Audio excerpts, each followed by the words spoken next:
I would describe Rabbi Kleinbaum as committed, focused, caring, thoughtful, energetic, dogged.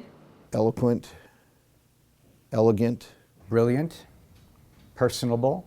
I don't believe in a God who cares whether or not we believe in God. I believe that we fight in this world as if there is no God, and then pray as if there is a God. Wow. She's fiery about what she cares about. She's not frightening, and she's delightful. She's smart and good looking. Oh gosh. She makes us happy to be gay, happy to be Jewish, happy to just be alive. That anybody who uses anti-gay rhetoric in the name of God is blaspheming God's name. And we have to have religious voices who are out there saying exactly that. My name is Josephine Kleinbaum, and I'm the rabbi's mother. If you'd like, you can see Sharon as a baby. She was a very attractive kid. Well, she questioned authority from the very beginning. When she was 9 years old and in 5th grade, she and her two closest friends, who were twins, wanted to wear long pants to school in the wintertime. And particularly since the boys who wore pants were not as exposed to the cold as the girls were. The principal agreed with them, but she could do nothing about it. And she suggested that the three of them go to a Board of Ed meeting. The Board of Ed took a vote, and it was a unanimous acceptance. When she graduated from the Reconstructionist Rabbinical College, she came to work for me. It was the first time we brought on an openly gay rabbi on the staff of the RAC. We had asked that Sharon in the beginning not make a major presence of it, although if asked, to be absolutely clear about it. But more and more over the time when she was with us, after people got to know her, she began to be more and more outspoken. So when this congregation came up, we were very supportive. I think the biggest impetus for finding a rabbi was the AIDS crisis and our need for pastoral counseling at that time. We lost 25 to 30% of all of our members. It was also a time in the late 1980s, early 1990s, when more and more lesbians were interested in having children. And so there was also, I think, an interest in seeing the congregation evolve into something more family-friendly. She entered the picture when she gave the drash, the sermon, at the International Conference of Gay and Lesbian Jews, which was being held in San Francisco. I believe that was the summer of '91. And we were just blown away by this. I mean, she was such a powerful speaker, but the word was out that no one should apply to our congregation among the gay rabbis, because everyone knows you have a politically divisive congregation and the first rabbi won't last more than a year. So Sharon had to be persuaded to apply. After the second interview with her, the committee was unanimous. She had a vision for what this sort of a synagogue could be, and that it melded her interests in social justice with her interests in religion and spirituality.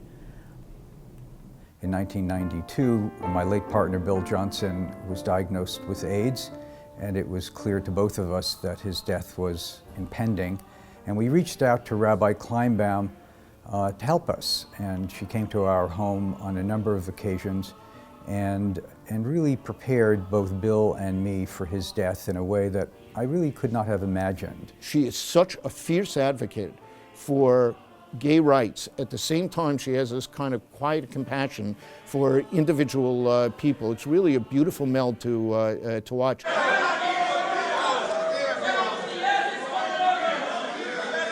You've been doing this for over 15, now I guess 20 years. How do you do it? What's your secret? How have you lasted? And she's always been incredibly generous with her time and her counsel, and she's someone that I think a lot of leaders in our movement look to. Rabbi Kleinbaum doesn't see, in my opinion, the role of religion or the role of the LGBT movement as kind of separate from larger social justice and social human rights movements. Rabbi Kleinbaum said, you know, we all are trying together to get to the promised land, and part of getting to the promised land is going together. And you know what's on the other side? A place where they don't stop and frisk.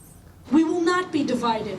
Internally, we will not be divided, and externally, we will not be divided. We will find ways of seeing within all of us the power to bring about real change to our society.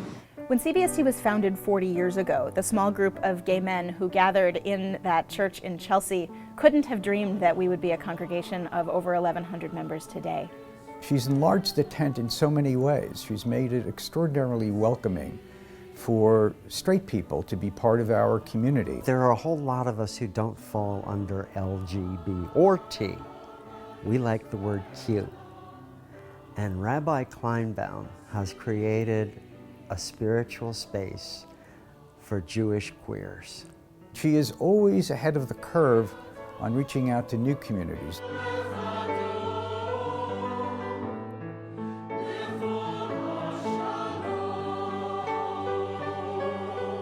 The Cooper Britt Master Rabbinical Internship was founded in 1994 by Rabbi Kleinbaum with CBST board member Bill Fern. And since that time, over 28 rabbinical students have come through these doors. And I'm an alum, a proud alum of that program. It's the nation's really leading program for training rabbis in this country.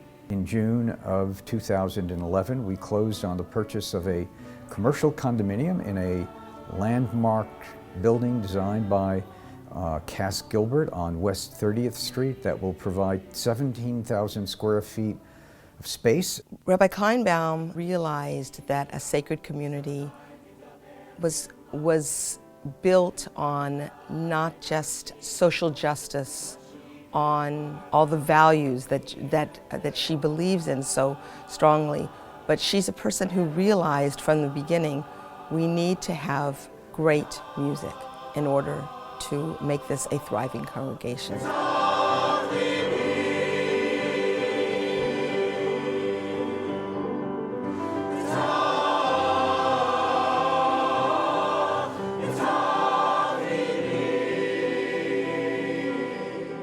We obviously scored a hit. The very fact that the doubters and the naysayers were proved wrong, that she's still here.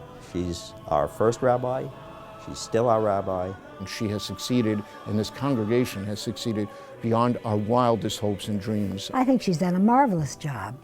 I think she and the congregation have become attached to one another very strongly, and I'm very happy that she's been able to do so much.